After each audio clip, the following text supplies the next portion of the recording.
सबसे पहले कमाई को लेकर आपकी सोच क्या होगी और आपको कितना पैसा चाहिए।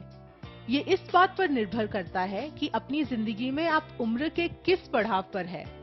दूसरी बात, आप अपनी संपत्तियों का पूरा ब्यौरा हासिल करें ताकि तय हो सके कुल पैसे का कितना हिस्सा आप स्टॉक बाजार में निवेश करना चाहते हैं।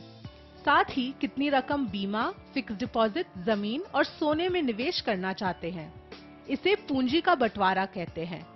आसान शब्दों में कहे तो जोखिम बाकी सारी संपत्तियों या निवेश पर बढ़ जाएगा। हम गौरव मशरूवाला को लेकर आए हैं, जो पेशे से फाइनेंशियल प्लानर है।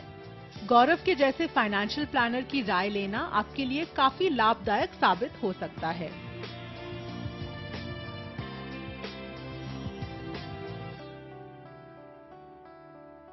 गौरव, निवेश करने से पहले अपने फाइनेंशियल गोल्स को कितना महत्व देना चाहिए और ये जरूरी क्यों है?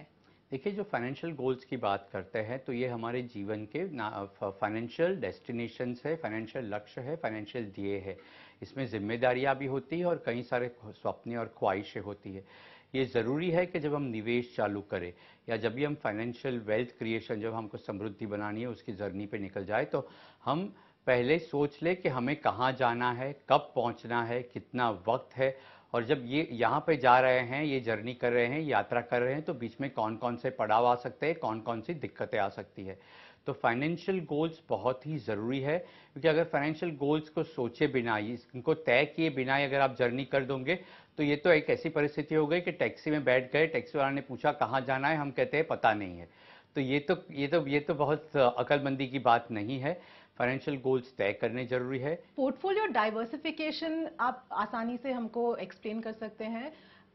जो इंग्लिश में कहते हैं कि don't put all your eggs in one basket, वो यही हो गया। कई दफ़े क्या होता है कि लोगों ने खुद के फाइनेंशियल गोल्स तय नहीं किए होते, तो जब खुद की जो जिम्मेदारियां है, खुद की ख्वाहिश है, उसके बारे में सोचा नहीं होता है, तो लोग डायरेक्टली जो बाजार में चढ़ाव उतार होते हैं, फिर ये स्टॉक मार्केट हो गया या गोल्ड मार्केट हो गया या डेट मार्केट, फिक्स डिपॉजिट हो गई या रियल एस्टेट, उस पर डायरेक्टली निवेश करना चालू कर देते हैं। तो फिर क्या होता है कि इक्विटी मार्केट ऊपर गया तो सब इक्विटी मार्केट की ओर भागेंगे, गोल्ड में भाव बढ़ोतरी आ गई तो गोल्ड की ओर भागते हैं।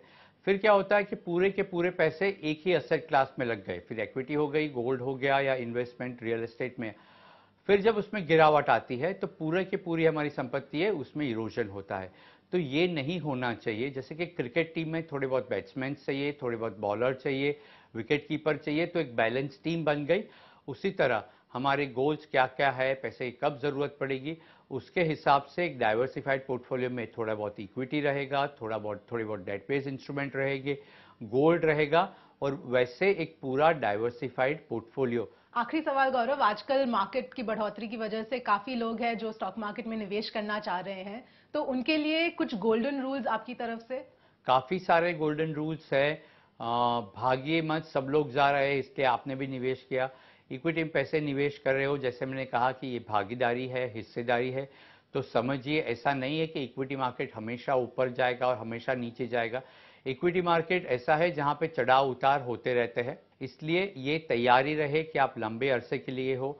इसलिए निवेश नहीं करो कि सब लोग जा रहे हैं, इसलिए निवेश करो कि आपको मार्केट की समझदारी है, आप मार्केट के चढ़ाव उतार समझते हो, और आप जब गिरावट हो तो डर के निकल नहीं जाओगे। शो में आने के लिए बहुत बहुत धन्यवाद गौरव।